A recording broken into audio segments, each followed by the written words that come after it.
What up, Laker Nation? It's your boy DTLF back with another Laker video, guys, and wanted to recap a little bit of the draft yesterday. I apologize I couldn't get back for the second part of that video last night, but since I owed you guys, I wanted to come on today. Anyways, there's more stuff to report here as far as the Lakers go, so we got a couple of things to talk about. Turns out that overall, the trade is not complete yet. Obviously, it's going to be complete on July 6th for Anthony Davis, but it looks like the Pelicans are going to cooperate and help us try to find another team to take some of these contracts on. So potentially we could clear max cap space.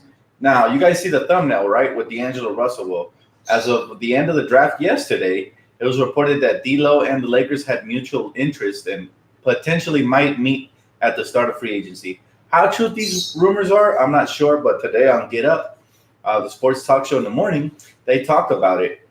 They talked about D'Lo potentially returning. So it could just be a rumor, like my man Montas here says, spread by D'Lo's agent. But just wanted to make sure to talk about it right here because I think D'Lo would be a perfect addition. Again, you guys know how I felt about him since he was a Laker, and you know how I feel about him.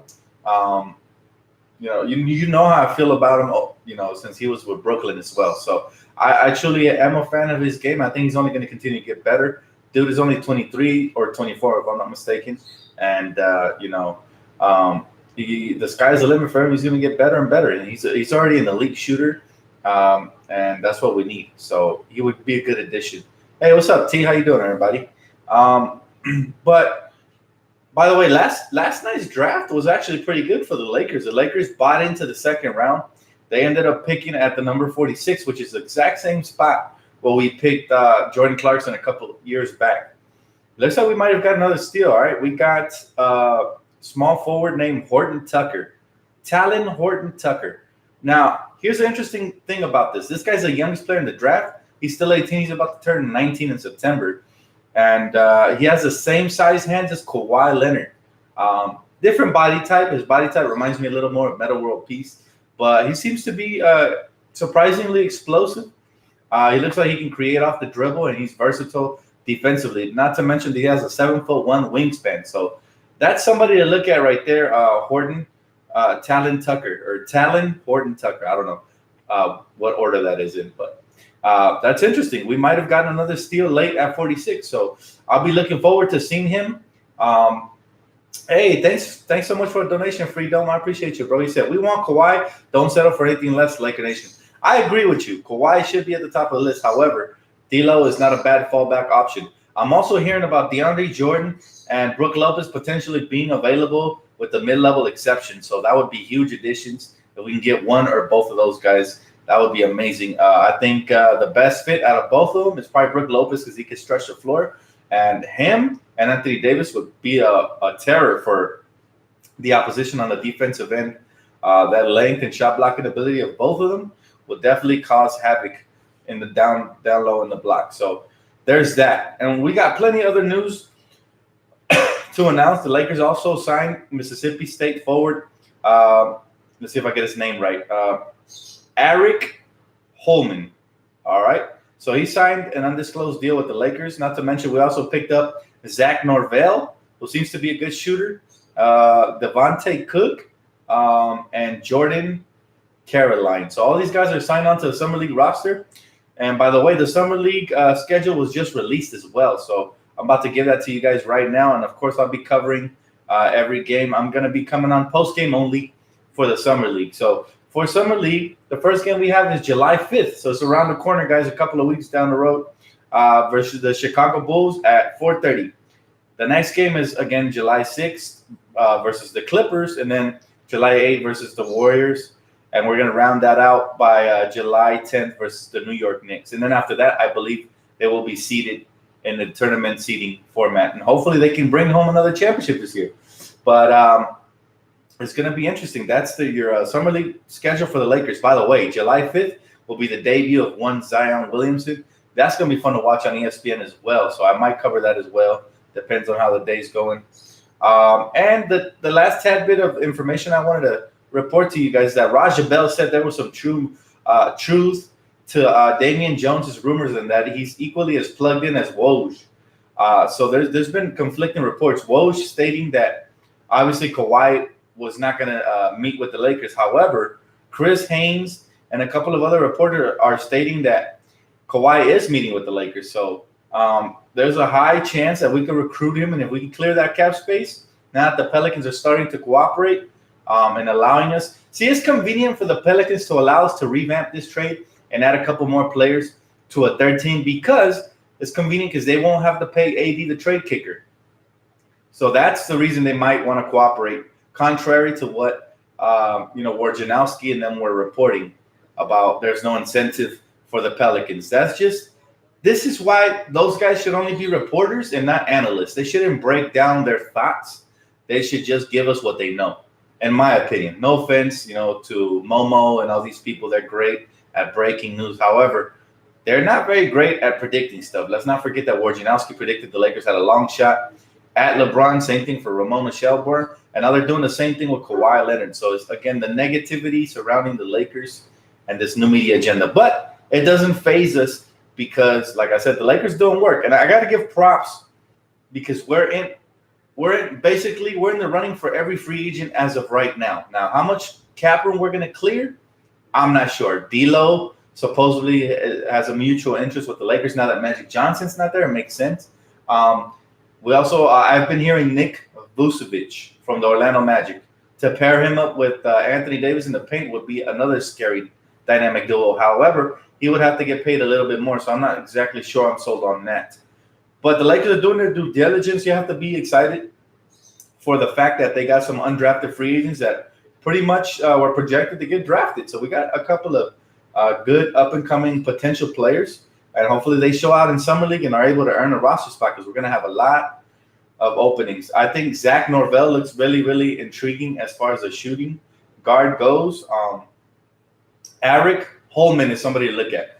Eric Holman looks lanky. His body kind of reminds me of one Pascal Siakam. I'm not saying he's going to be that type of player, but he looks like body-wise like a Pascal Siakam, but with a jumper. So Eric Holman is somebody to look at for sure in the Summer League, and Zach Norvell as well. Devontae Kakak, I'm not sure who that is from UNCW. I'm not sure who that is, but the other two, Zach Norvell from Gonzaga and Eric Holman from Mississippi State. I think those two players are very intriguing to look at. Not to mention, obviously, our second-round pick, Talon Horton-Tucker. So definitely, it was funny because somebody had made a comment a couple of days ago, and they said that there wasn't much to look forward to in the Summer League. I told him he was wrong because there's more opportunity for young players to step up and potentially crack the rotation this year, especially since we're top-heavy and we're going to have limited money. So this is where GMs make a killing. Let's not forget that players like Fred VanVleet, Jeremy Lin, all these undrafted players have made careers in the NBA. So that's definitely good to know, right? So what do you guys think? Do you guys believe that we're going to get Kawhi Leonard? You guys still have your hopes up? Do you guys think we're going to be able to clear the cap? There's about 9 days left till free agency begins. So we got that amount of time to clear the cap for a free agent to agree verbally with him. Thanks, Harry. Good to see you too. All right, so I want to know what you guys are thinking. I want to see who is the highest rated player that you guys want the Lakers to go after. Is it Kawhi Leonard, Kyrie Irving, D'Angelo Russell, Jimmy Butler? Just put the name down there in the comment section right now. I see a bunch of Kawhis. He said, no Leonard, just some food role players, some good role players. He said food role. D'Lo, we're not getting Kawhi. Okay, I hope Kawhi and Butler go to Brooklyn so we can get D'Lo, the Claw, D'Lo. Surprisingly, there's a lot of D'Lo. I thought, some of you guys would be a little salty with what happened with D'Lo last time, but I'm glad to see Laker fans are mature about the situation. Yes, anytime you can add a shooter like D'Angelo Russell, I'm open to it. Of course, ideally, we will want the Claw number one. Patrick Beverly would also be a good addition, but here's the thing. If we get somebody like D'Lo, he shouldn't cost us more than 15 to 17 mil, which means we still have cap space to sign somebody like Patrick Beverly, and then everybody else, like guys like Kyle Korver, veterans minimum, stuff like that. He said Patrick Beverly and J.J. Redick and Danny Green. Danny Green's another great candidate. Here's somebody to look at that you might be able to get under veterans minimum which is about $2.5 million. Rudy Gay. He played for the Spurs last season, but he's definitely somebody to look out for. I mean, will he use his size, his shooting ability, and his veteran leadership coming off the bench, or maybe even starting through injuries and stuff? It's a long season. So I would like Rudy Gay off the bench. Jeremy Lamb, he's a decent shooter as well. But let me see if I can pull up the list. There's a couple of good prospects that we can have in free agency. I don't want D Wade. He's retired, and honestly, he retired for a reason, because he's on his last legs. You don't want a player like that can't contribute. But here's something interesting. Anthony Davis just started following D'Angelo Russell on Instagram. I don't know what that means. They could just be friends off the court, but maybe there's something there. I don't know. Kawhi, Melo, or nah? I don't want Carmelo Anthony. Absolutely not. Unless we absolutely need another body and we can't find nobody else, then Carmelo would be like a last resort type thing. But he just doesn't play much team ball, man. That's the problem I've always had with him. Dan, what do you think about Tucker, the kid we drafted? I like him. I like the fact that he has a 7'1" wingspan, and the hands are the same size as Kawhi Leonard. So maybe he could be special for us on both ends of the court. Or maybe he could be somebody like, when I saw his highlights, I didn't really see him play much in college, to be honest with you. But when I saw his highlights, he reminded me of one player specifically, and that's Kent Bazemore. Remember when we first traded for Kent Bazemore off of the Golden State Warriors, how he was a hustle player who was athletic, could get up and down, could shoot sometimes, but he was just a high-energy guy. If Talon Tucker could be anything like that, then we got a draft day steal. But regardless, man, I'm very proud of the scouting department. For years, they've been getting players like Larry Nance late in the draft, Jordan Clarkson, Josh Hart. I think that there's definitely some potential there, maybe more potential than we anticipate, hopefully, and it could be a steal. My thing is he has a lot of talent. He's the youngest player in the draft, so the upside is good there. Anytime you can get a player late in the second round, and it's not going to go up against the cap, that's definitely an option. Now, here's some of the unrestricted free agents in 2019. You have J.J. Redick, who's obviously going to be one of the prime candidates for the Lakers, especially if we don't land a max free agent, then maybe we could throw like 10 mil his way. He'd be worth it for the sheer shooting and for the ability to go off for 27 any given night. So you have J.J. Redick. There's Darren Collison. That's another good two-way option right there for sure. You have Seth Curry, one of my personal favorites. He's risen on my board as far as free agents go, simply because he had a pretty solid playoffs, and I really like the way he shoots. It runs in the family. They got good genes, the Curry family, so they're all shooters. You got Trevor Ariza. Obviously, we know how we feel about him. Patrick Beverly, Danny Green, JaVale McGee, Rajon Rondo, Jamal Crawford, Jeff Green, Brook Lopez, and Rudy Gay. Those are some of the affordable, unrestricted free agents that we could potentially pursue. Now, let me ask you this. Out of the list I just mentioned, if you had to pick three, what would be your three out of this list? For me, it would be Brook Lopez, Patrick Beverly, and J.J. Redick. If we can get those three, we aced the offseason right there. Those are three crucial, valuable free agents that you can pick up. Those are my three I would sign. I would, love to get three valuable rotation players. For me, Brook Lopez, when I look at this list, Brook Lopez, Patrick Beverly, and J.J. Redick give us exactly what we need in those holes that we have on the roster right now. For example, Brook Lopez is a big who can stretch the floor, also rim run and rim protect, and also could play on the pick and roll with guys like LeBron and potentially a D'Angelo if we let him. So that would be solid. J.J. Redick, obviously a shooter, and Patrick Beverly, a defensive-minded point guard who can guard multiple positions. So, True Hoop Junkie, thank you, brother. I appreciate the donation, man. Thank you, brother. He said Collison, Lopez, and Patrick Beverly. Yeah, Collison's solid too. JJ doesn't want to leave, according to Rick Bucher. I'm not going to buy any of this because money talks and also location. Yeah, not enough money for those. Beverly wants total to 15. I give him 10. Maybe he could take a little bit of a pay cut. James Caldwell, thanks for the donation, bro. He said, hey, Dan, we bringing D'Lo back. Perfect fit, D'Lo and Kuz. The thing about D'Lo and Kuz that I would love is that it ushers in a new young core with D'Angelo obviously being one of the main pieces along with Kuz. And maybe we get another draft day steal, and it kind of softens the blow of all the young talent that we gave up.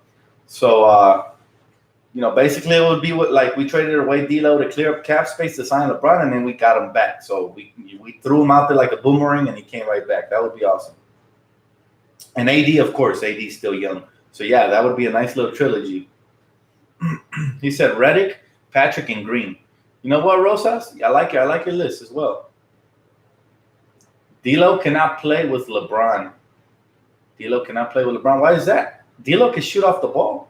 He doesn't need the ball in his hands. He showed it in the playoffs. They could play off ball. He's also a very good catch and shoot. Matter of fact, his highest percentage shot is off a catch and shoot.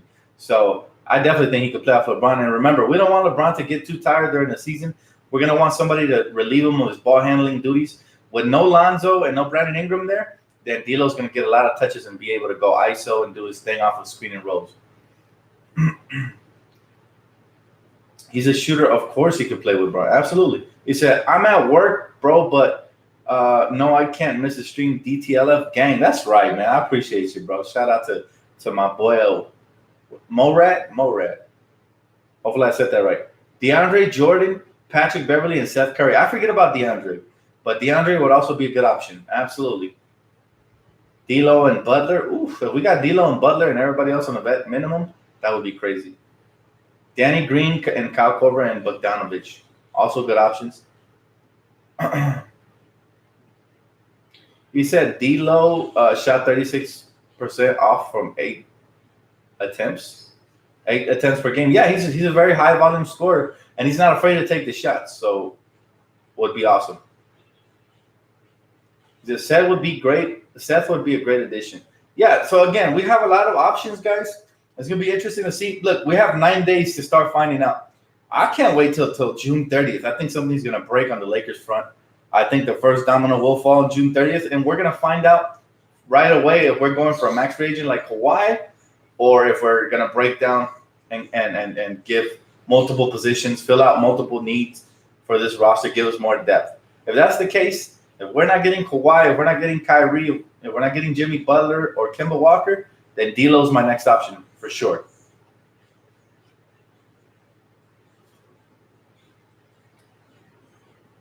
He said Darren Collison, Brook Lopez, and Danny Green. All good options, all of them. So how much would these free agents demand? Beverly, Danny Greens? I'll tell you, if I'm the Lakers, I'm telling Patrick Beverly, dude, $7 million is my offer. If he counters with a 10, then I do it. If he goes over that, I'm not giving him that because he's limited offensively, right? He can't stretch the floor like a D'Angelo could. For D'Angelo, because he can stretch the floor, I'd give him from 15 to 17 mil. But for somebody like Danny Green, now he's intriguing. He's somebody that potentially you could throw another 7 mil at him. I wouldn't go over 8, honestly, because he was very streaky in the playoffs. Yes, he's a good defender. I like his size, but we're gonna need somebody that can stretch it consistently for us. So, with that being said, I do like his size. I like his versatility, his ability to guard multiple positions and to occasionally knock down the shot. So I'd give him 7 to 8. If you can get both of them on 7 to 8, that's 16. That leaves us with another what? Let's say we had 24, hypothetically speaking, and you spend 16 on both Patrick and Danny Green, then you have another 8 to spend. Now you're looking at somebody like, let's see, with that 8 mil, maybe you're looking at somebody like, JJ Redick, maybe? JJ Redick would be nice if he takes the 8 mil. If he doesn't, then you got to, go and look for somebody else. But he said, Dan, ¿te gustaría Vucevic? I'm not a huge fan of Vucevic, brother. I'm not a big fan of Vucevic. He's great back to the basket, and he would be lethal in pick and roll. But I think I'd rather get a knockoff big man, like somebody cheaper like Brook Lopez or maybe Brook Lopez. Simply because Vucevic is going to command anywhere from 15 to 20, and that's your whole cap right there. We don't need 2 scoring big men in the paint. We need, Anthony Davis is going to take a huge chunk of the scoring for us, so we don't need another one that's going to need touches and stuff. However, if we can get one who can occasionally score, like Brook Lopez, but really is going to do a lot of dirty work, protect the paint, hopefully grab rebounds. Even though when he was with the Lakers, he rarely grabbed rebounds. But, hopefully at least protect the paint and stretch the floor, then he would be ideal. I would love to bring JaVale, though. Ideally, JaVale is my number one target there, even though he doesn't really stretch the floor because he does, like I said, all the dirty work. He said JJ's not taking $8 million. You never know. To come play for a real championship contender, come back to Cali. I mean, you never know. He's already made his money over there in Philly. They gave him a 1 year, $20 million deal simply because they wanted to compete, and they had the cap space. But I don't think he's going to demand similar price in the market. I really don't. Hey, Freedom, I appreciate you, bro. That's the second time you said, why are you settling? We must put the pressure on the Lakers front office to get a max player. I'm not settling, but all I'm saying is, hypothetically speaking, if we don't clear that 30 mil, if we don't get to that cap space, then most likely we're not going to land a max free agent. That's just realistic. We need another team to cooperate and help us. I can foresee that happening in the East, but nobody in the West is going to help us because we're going to see them 3 to 4 times a year, and they don't want to see 3 max free agents over here. So with that being said, it could be a blessing in disguise because if we do get 3 max free agents, now we have to, nickel and dime to get players that are going to be valuable for us with the mid-level and veterans minimum. And yes, you can go over the cap to sign some guys like Caruso and guys we currently have, but we're going to need a lot of pay cuts. And I have no doubt guys will take pay cuts, but we'll see what happens. Again, I'm open-minded. That's all it is. The only reason we're having the conversation is because we got to stay open-minded. We can't be disappointed if we don't land another max free agent because we already have Anthony Davis, Kyle Kuzma, and LeBron. So that's a nice big 3 right there. Thoughts on the draft yesterday? Let's see. I thought the Atlanta Hawks look really nice with their drafts, man. They got Cam Reddish. They got RJ Hunter to go with with Collins and obviously with Trae Young. So they have a very nice young core, and I think they won the draft the way they drafted. The Pelicans obviously did a good job as well. I can't believe Bobo slipped to the Denver Nuggets. That's crazy. And we're 2 picks away from drafting him. But again, I like our young player. I think he has a lot of potential. He's the youngest player in the draft. And let's see what happens. We need some 2-year players. Absolutely. And I think it's going to be a 1 year with a 2nd year opted. But thanks for the donation, bro. I appreciate that. Wayne Ellington for scraps. Wayne Ellington could be a very affordable player. Yeah. I always mix the RJ and DeAndre. My bad. Yeah. DeAndre Hunter. I said the same thing earlier. You said, you mean DeAndre Hunter? Yep, I do. Thank you guys for correcting me. Hey, I always mix them up, man. There's so many different player name combinations that sometimes you get mixed up. Yeah, Horton is athletic with a 7'1" wingspan. Absolutely, Arthur Ward. And I'm saying I love the fact that he has the same size hands as Kawhi Leonard. Players that have big hands means they have good ball control, they have good defensive potential, and they have a good grip on the ball. So when they attack the rim, it's hard to rip them and stuff like that. Those are advantages. Also, good ball control and ability to finish around the basket. So, yeah, that's all good. But he's not the only prospect I'm excited for. The other guys we picked up as well are intriguing. So we'll see what happens.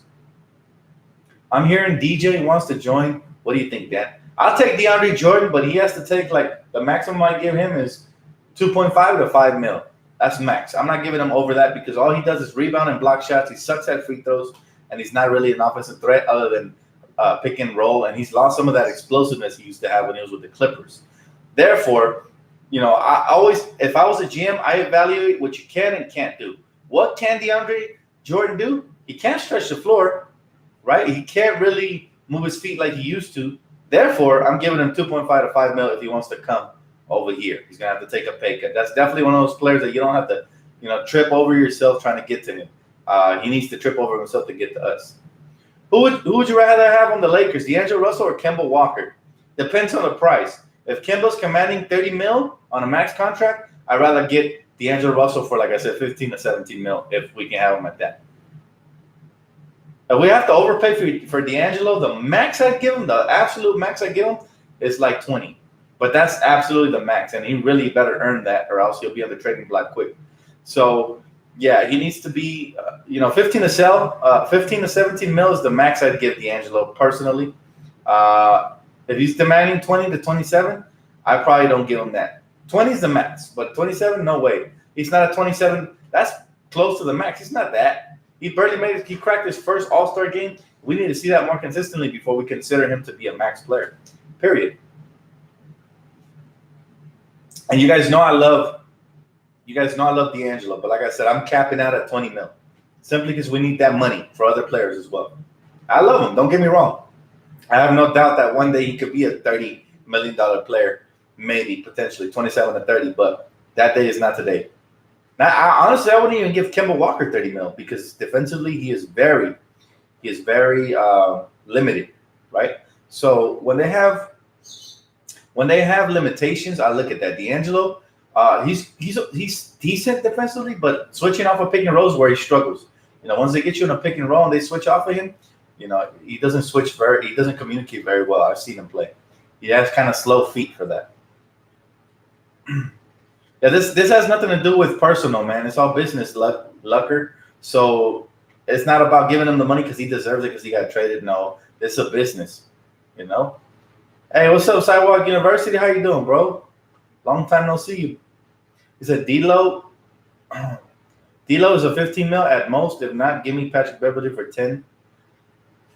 Yeah, it's a big drop-off offensively, though, from Dlo to Patrick Beverly. So, again, I would like him from 15 to 17 mil, ideally. But 20 is the max I'm giving him. And then we still have 7 mil to work with, plus mid-level exceptions and veterans minimum. So, I mean, there's a load of directions we can go in. I don't know what direction we're going to go in. This is the first time where I'm going to the offseason, with a blindfold on because I don't know what the Lakers are going to prioritize, how much money we're going to have. We don't know yet. If we happen to get 27 mil, let's say Anthony Davis waives his trade clause, and we can get D'Angelo Russell for, like I said, 17 mil at the most, then we still have 10 mil to play with. You can split that up between two players, 5 mil apiece, and get some very solid players. So imagine getting JJ and D'Lo. That would be a perfect combination as far as stretching the floor. That would be so dangerous, guys, that they might as well hand over the championship. Because think about it. You're going to have a beast like Anthony Davis in the paint and LeBron just killing you in the paint, and then you're going to have shooters like D'Angelo and JJ Redick. Ooh. However, defensively on the perimeter, we would struggle because neither of those guys are elite defenders at all. So honestly, D'Lo and Julius Randle will be nice. I've been saying that. I said that, I think, a couple of videos ago. That's an idea I had, and that would definitely give us our young core back. Absolutely. So the Anthony Davis trade would definitely not hurt. You think D'Lo would want to come back? Absolutely. Absolutely, especially if the Brooklyn Nets make true on their promise and sign Kyrie Irving and he feels neglected once more. Why not come somewhere where he's familiar? The city loves him, and at the same time, it's Lakers galore, man. We're about to win championships. Why not? Come get your money and at the same time play major minutes, become a star, and, back to where it all started. Here's the thing that people underestimate, and let me tell you something. This is something people really underestimate, is that when you get drafted by a team, I'd have to say 50% of the time your heart always takes you back to that team, even if they traded you, because that's where your heart started at. That's where your hopes and dreams started, and you always feel like you have some unfinished business from what I've seen in the NBA. That's why guys like Steve Nash who get traded eventually come back to Phoenix. Guys like, just go back and look at the history, Derek Fisher, who got drafted by the Lakers, eventually came back to win more championships. So if he puts his ego to the side and shows maturity and comes back to the Lakers, I mean, this would be a perfect time for him to capitalize and prove Magic Johnson wrong. Since Magic Johnson said he needed him to be a leader and he wasn't. If he comes back and wins championships and becomes either the third or fourth option with LeBron James, Anthony Davis, and Kuzma there, then everything that was ever said about him will be out the window. So, but again, I don't know what's going to happen, guys, for the first time ever. I hope it's Kawhi. I hope it's Kyrie. But if it's not, I'll settle for D'Lo and Julius. Or if it's not D'Lo and Julius, Brook Lopez, Patrick Beverly, and D'Angelo. Any combination that's good like that. I want Rob Pelinka to wow me. I want him to surprise me. I want him to truly I want to say, wow, Rob Pelinka truly earned my respect after this free agency. That's what I want out of Rob. If Rob could do that, if he could, get some surprise players here and there, and man, that would be truly impressive. But, other than that, I'm open-minded and I'm ready for free agency to begin. Again, I got you guys covered from end to end. If anything breaks, I'll be on live. I'm gonna cover the summer league. I'm gonna cover the start of free agency. If crazy moves happen right away, I'm gonna come on live just to react with you guys. So I got you guys all summer long. Keep it locked. I got mixes coming for Anthony Davis and whoever else we add on. So keep it locked right here, guys. That's gonna wrap it up for me for today. And let's see what happens, man. Again, follow me on Twitter if you guys already don't. Got any questions, you could ask me on there. Or if not, leave it in the comment section. Don't forget to hit that like button on your way out. It truly helps the channel. Thank you guys so much. That's going to wrap it up for me. I'll catch you guys on the next one. Have a good one, Laker Nation.